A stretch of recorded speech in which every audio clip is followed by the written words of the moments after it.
सबसे पहले मैं आपको बता दूं कि ये हमारे जाने माने वकील नहीं है, बिल्कुल नहीं है। वकीलों का डर क्यों है, वकीलों की इतनी बदमाशी और बदनाम क्यों है? क्योंकि मैं तो इन्हें पर्सनली भी जानता हूँ, बहुत शरीफ और सुलझे हुए नहीं लगते। ये बदनाम क्यों है?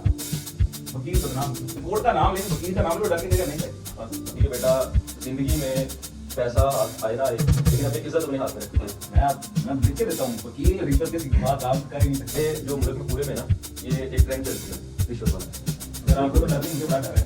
चाहे मैं अपना ही केस बाद में आपके पास लेके आऊँ, इमरान भाई आदमी मिला सबसे ज्यादा पावर एलएलबी वालों के पास होती है। आप बात होती है, मैं अपनी जाती यूनिवर्सिटी की बात करूँ तो सबसे ज्यादा पावर एलएलबी पूरी यूनिवर्सिटी करती है और सबसे ज्यादा लड़ाइयाँ झगड़े इन्हीं के और यूनिवर्सिटी में काम नहीं होता।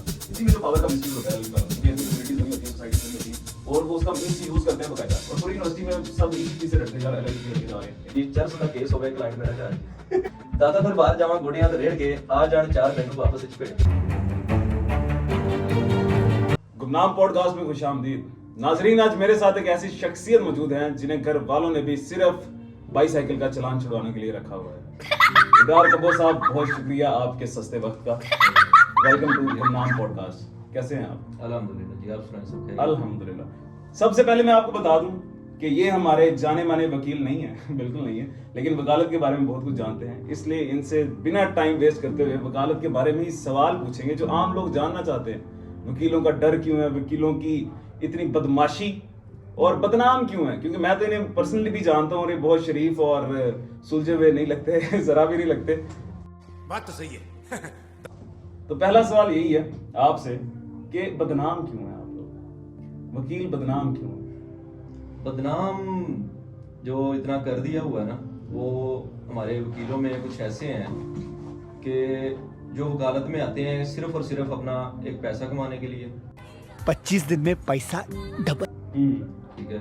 और जब वो इस साइड पे आते हैं ना कि सिर्फ हमने पैसा ही कमाना है, वो किसी के राइट्स को प्रोटेक्ट नहीं करते, कोई नहीं देखते कोई किसी के कोई राइट्स इन्फ्रिंज हो रहे हैं, कुछ डिस्ट्रॉय हो रहा है उनका।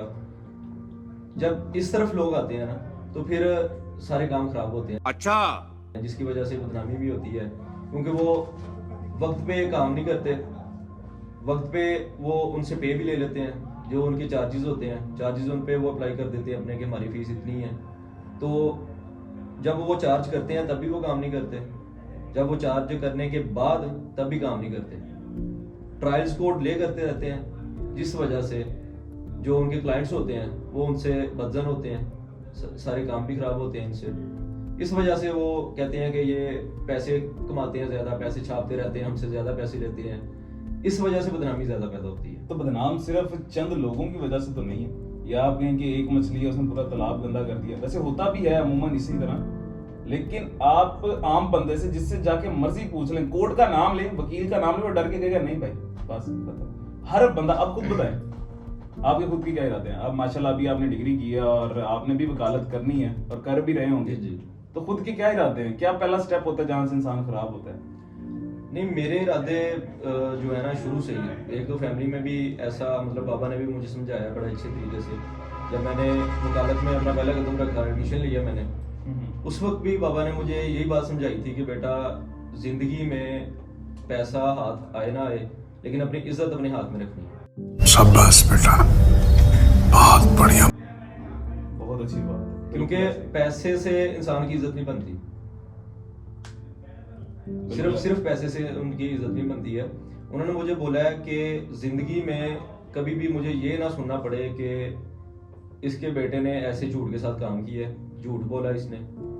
मुझे झूठ वाले काम बिल्कुल भी पसंद नहीं है। नहीं, झूठ बोल रहा है। सच्चाई में अगर कमी भी हो रही है आपको किसी काम में, हक हलाल का खा लो, आपके अच्छा पास पैसा कम आ रहा है, सच्चाई के साथ आप रहो। झूठ में आपने कोई भी काम नहीं करना झूठ बोल के।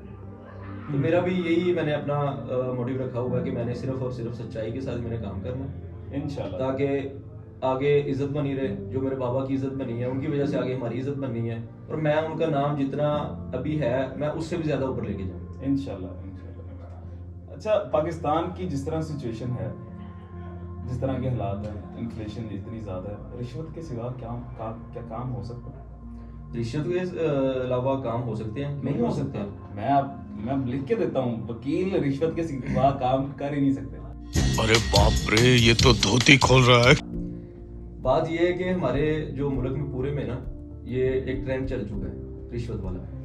अगर जो हमारे जो ऊपर ऑफिसर्स बैठे हुए हैं, जो हमारे बड़े ऑफिसर्स हैं जिनके जरिए काम होना होता है, अगर वो खुद को ठीक कर लेंगे ना तो सारे काम ठीक हो जाएंगे। क्योंकि बड़ों को जब देखते हैं ना, जैसे बड़े फैमिली में होते हैं, जो फैमिली के काम होंगे उनके असर ये उनके बच्चों पे होंगे। ऐसे ही जो हमारे ऊपर वाले जो हमारे मुल्क में जो बैठे हुए हैं, अगर वो रिश्वत वाला काम छोड़ देंगे, क्योंकि हर बंदा कर रहा है, कोई भी काम पैसे के बगैर कोई बंदा नहीं कर रहा। देखो ये ना करेक्टर पे डिपेंड करता है मेरी नज़र में। तो अगर आप मेरे सुपीरियर हैं, आप रिश्वत ले रहे हैं, मैं आपका जूनियर हूँ और मैं रिश्वत से इनकार कर दूँ, मेरा क्या बिगाड़ सकते हैं ज़्यादा से ज़्यादा? मैं वही बात कर रहा हूँ इस ना। तरह तो आपको डर पड़ जाएगा कि ये बंदा मेरे ही महकमे में इतनी ईमानदारी से काम कर रहा है, और अगर मैं रिश्वत लूंगा, इसे पता चल गया तो मेरे भी सुपीरियर्स को बताएगा।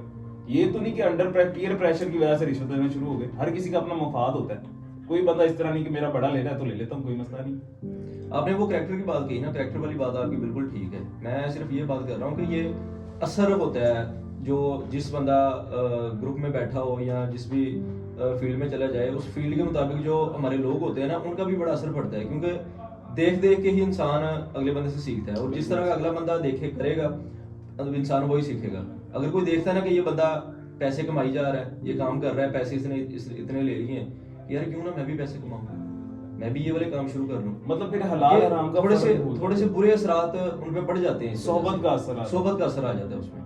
ऐसे ही है यार, ये तो बड़े सीरियस क्वेश्चंस हैं, और अगर इनकी ज्यादा हम डिटेल्स में जाएं तो इल्जामात भी लग सकते हैं। यार आपको तो डर नहीं, मुझे बड़ा डर है। चाहे मैं अपना ही केस बाद में आपके पास ले गया हूँ। इमरान भाई आ जाए जरा। जी मोस्ट वेलकम, आप आए। अच्छा,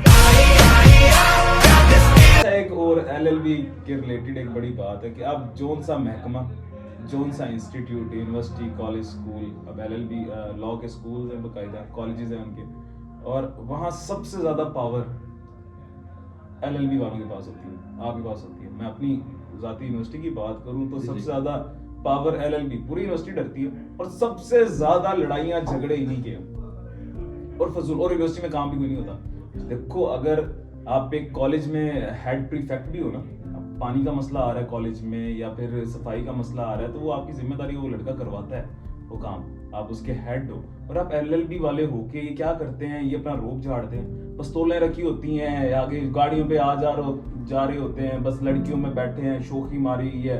और ये क्या तरीकेकार है इनका, ये क्यों है? अगर है तो कम से कम पावर लड़ाई झगड़े के अलावा कोई बेहतरी पे लगाएं। नहीं, लड़ाई झगड़े वाली तो है ना, मतलब हर बंदा ही अगर देखा जाए ना, तो वो लड़ाई झगड़े अगर होते हैं तो वो उनको सेट करने के लिए, उनकी सेटलमेंट करने के लिए फिर अगला बंदा भी डिफेंड करता है उसको। और वकीलों से लोग इसलिए ज्यादा डरते हैं क्योंकि इन्होंने कानून को पढ़ा होता है, प्रैक्टिस इन लॉ की होती है इन्होंने, और इस वजह से हर बंदा इनसे डरता है कि अगर हम इनके साथ अगर इस तरह का वो काम करेंगे तो इन्होंने तो हरा जो हमारे सारे जितने भी कानून है वो सारे उन्होंने पढ़े हुए हैं। बिल्कुल ऐसे। तो वो कहते हैं अगर हम ये वाला काम करें तो वो उल्टा हमारे पे ही ना डल जाए, क्योंकि कानून तो इनके हाथ में। जी, क्योंकि जो वकील है वो एक लाइसेंस होल्डर है, एक उसने प्रैक्टिस की हुई है, वो हर चीज को मैनेज कर रहा है, हर चीज को डिफेंड कर रहा है, जो अदालत में एक्शंस हो रहे हैं उनको भी डिफेंड कर रहा है। वो इसी वजह से कर रहा है क्योंकि उन्होंने एक प्रैक्टिस की हुई होती है, एक अच्छी जगह पे उन्होंने प्रैक्टिस की होती है लॉ के अंदर, उन्होंने हर चीज को पढ़ा होता है, हर मैं वो सिस्टम में जो पावर का मिसयूज होता है एलएलबी वालों, क्योंकि इनकी कम्युनिटीज बनी होती हैं, सोसाइटीज बनी होती हैं, और वो उसका मिसयूज करते हैं बाकायदा। और पूरी यूनिवर्सिटी में सब इसी चीज से डरते हैं, यार एलएलबी के लड़के जा रहे हैं, इनकी अपनी कम्युनिटी है, टीचर्स तक डरते हैं। ये क्या वजह है इसकी? और ये मिसयूज होता है, बार बार बता रहा हूँ, डरना एक और चीज है, ठीक है, कानून उनको पता है तो वो डरते हैं कि ये हमसे ज्यादा वो है कि लड़ाई झगड़े में इस तरह इन चीजों की, लेकिन उनका मिसयूज होना, क्या वजह है इसकी? इस सबसे बात जो पहली बात है ना इसकी, वो ये आ जाती है कैरेक्टर काउंसलिंग की, जिसमें मतलब आपने इखलाक को देखना पड़ता है। बिल्कुल ऐसे। जिसका इखलाक अच्छा है वो अपने अच्छे कामों की तरफ जाएगा, जिसका इखलाक बुरा है वो बुरे कामों की तरफ ही जाएगा। अब यूनिवर्सिटीज में सोसाइटीज बनी होती हैं, society of law, her department की अपनी अपनी सोसाइटी बनी होती है, उनके प्रेसिडेंट भी अनाउंस किए जाते हैं, उनके जनरल सेक्रेटरीज भी अनाउंस किए जाते हैं, उनके ट्रेजर्स भी अनाउंस किए जाते हैं। तो अब ये देखना पड़ेगा कि जो हमारे प्रेसिडेंट बने हुए हैं या जो जनरल सेक्रेटरी हैं हमारे, उनका कैरेक्टर कैसा है।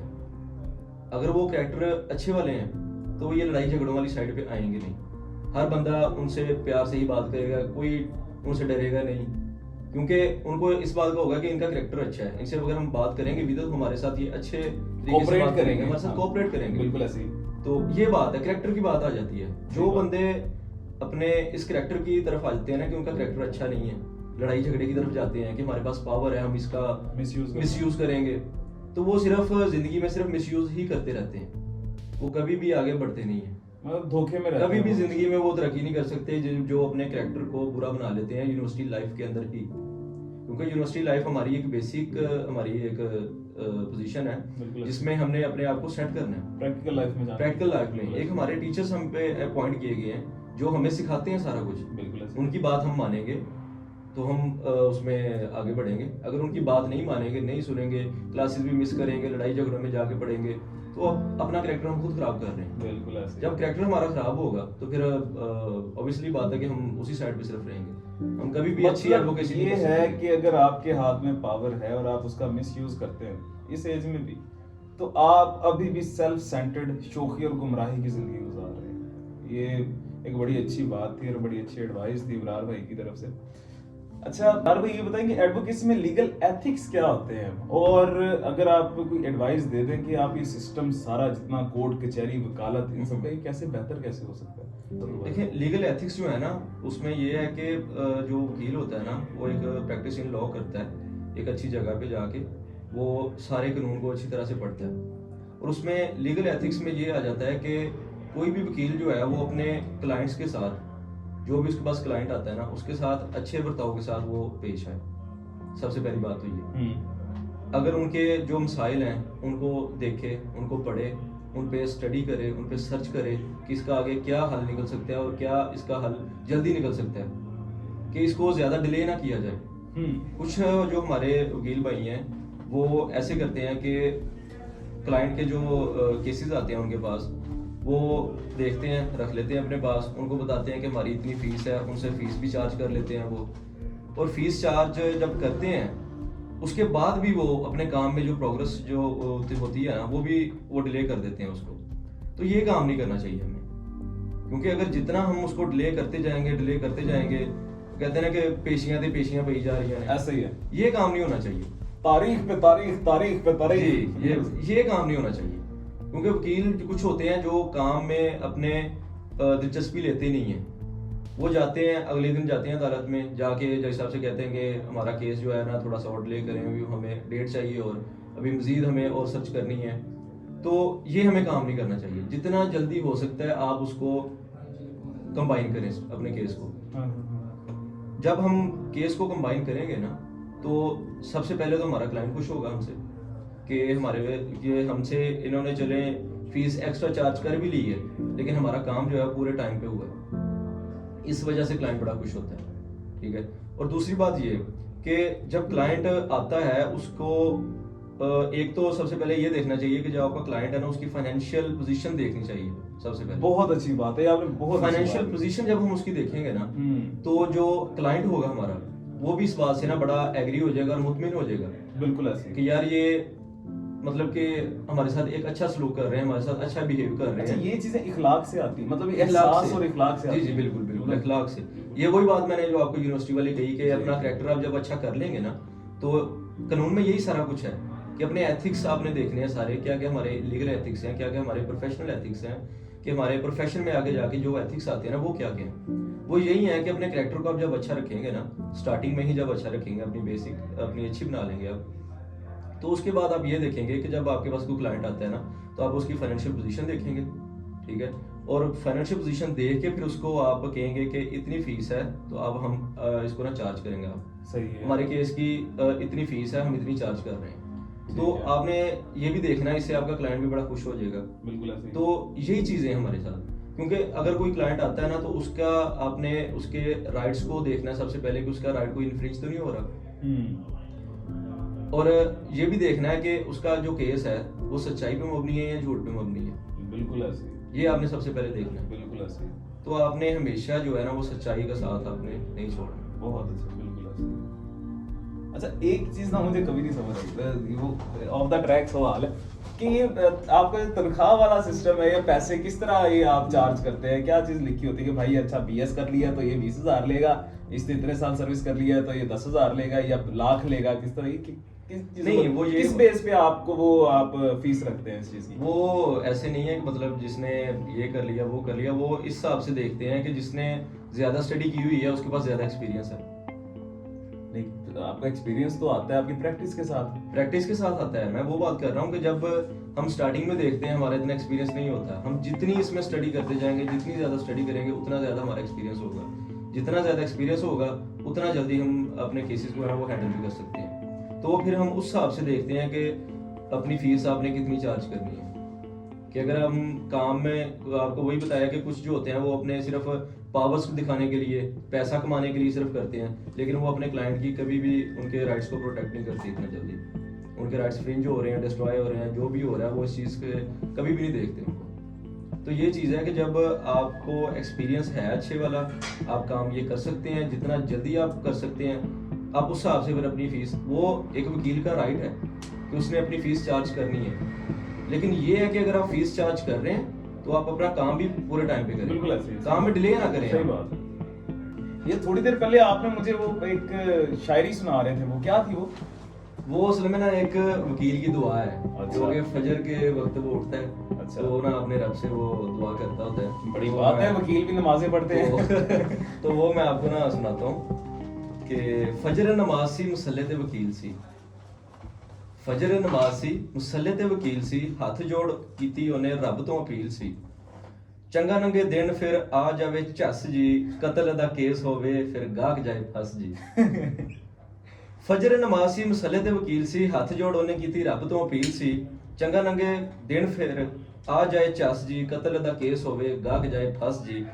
फिर कहंदा जी नाल नफल पढ़ा जोहर नमाज जी, क्या बात, क्या कहंदा जी दो नाल नफल पढ़ा जोहर नमाज जी, चरस दा केस होवे क्लाइंट मेरा जहाज जी। फिर कहंदा जी दाता दरबार जावा गोडियां ते रेड़ के, अच्छा जी। दाता दरबार जावा गोडियां ते रेड़ के, आ जान चार पेंडू आपस विच भिड़ के। आंदा जी जुमे दी दुआ दा भी रब कोई हल दे, जुमे दी नमाज दा भी कोई हल दे, डकैटां दा कोई गैंग होवे कोल मेरे घर दे। अच्छा, भाਵੇਂ ਡਿਕੇਟੀ ਤੁਹਾਡੇ ਘਰ ਹੋ ਜਾਏ। ਕਹਿੰਦਾ ਫਿਰ ਕਹਿੰਦਾ ਜੀ 12-13 ਛੱਦਕੇ ਚ ਚਿੜੀਆਂ ਮੈਂ ਛਡਾ ਦਵਾਂ, अच्छा, ਤੇਰੇ ਨਾਂ ਤੇ ਮੌਲਾ ਇੱਕ ਨਲਕਾ ਲਵਾ ਦਵਾਂ, क्या सखी वकील है। ਨਾ ਮੇਰਾ ਜਦ ਆਵੇ ਜੱਜ ਸਾਰੇ ਡਰ ਜਾਣ, ਰਹਿ ਜਾਵਾਂ ਕੱਲਾ ਬਾਕੀ ਸਾਰੇ ਮਰ ਜਾਣ। ਮਾਸੂਮਾਨਾ ਬਦਮਾਸ਼ੀ। ਇੱਕ ਇਹ ਦੁਆ ਮੌਲਾ ਭਲਾ ਹੋਵੇ ਸਭ ਦਾ, ਬਣ ਜਾਂ ਜਵਾਈ ਕਿਸੇ ਜੱਜ ਦੇ ਮੈਂ ਘਰ ਦਾ। ਹਾਏ ਹਾਏ ਹਾਏ ਹਾਏ ਹਾਏ। ਫਿਰ ਸਹੁਰੇ ਦੀ ਅਦਾਲਤ ਚ ਵਕੀਲ ਹੀ ਜੱਜ ਹੋਵੇ, ਘਰ ਵਾਲੀ ਪੁਲਿਸ ASI ਹੋਵੇ। ਫਿਰ ਕਹਿੰਦਾ ਇੰਨੀਆਂ ਕੀ ਮੌਲਾ ਬਸ ਹੱਲ ਤੂੰ ਕਰ ਦੇ, ਵਿਆਹ ਵਾਲੇ ਘੁੱਟ ਜ਼ਰਾ ਛੇਤੀ ਸਾਡੇ ਭਰ ਦੇ। ਆਮੀਨ ਆਮੀਨ ਆਮੀਨ। ਆਖਰ ਚ ਲਈਏ ਅਸੀਂ ਜੰਨਤੇ ਨਜ਼ਾਰੇ ਨਹੀਂ। आमीन आमीन आमीन आमीन। क्या बात है, क्या बात है, बहुत अच्छे। अच्छा खैर, इब्रार भाई से बात करके बड़ा अच्छा लगा, और इस सारी वीडियो का और बातों का मकसद ये था कि आपके करैक्टर ग्रोथ पे काम होना चाहिए। और जो सा मर्जी पेशा है, चाहे वकील हैं, चाहे आप पुलिस में हैं या कस्टम में, जहां भी हैं, आपको सही और गलत का फर्क पता होना चाहिए और हमेशा सही का साथ है। शुक्रिया इब्रार भाई आने का।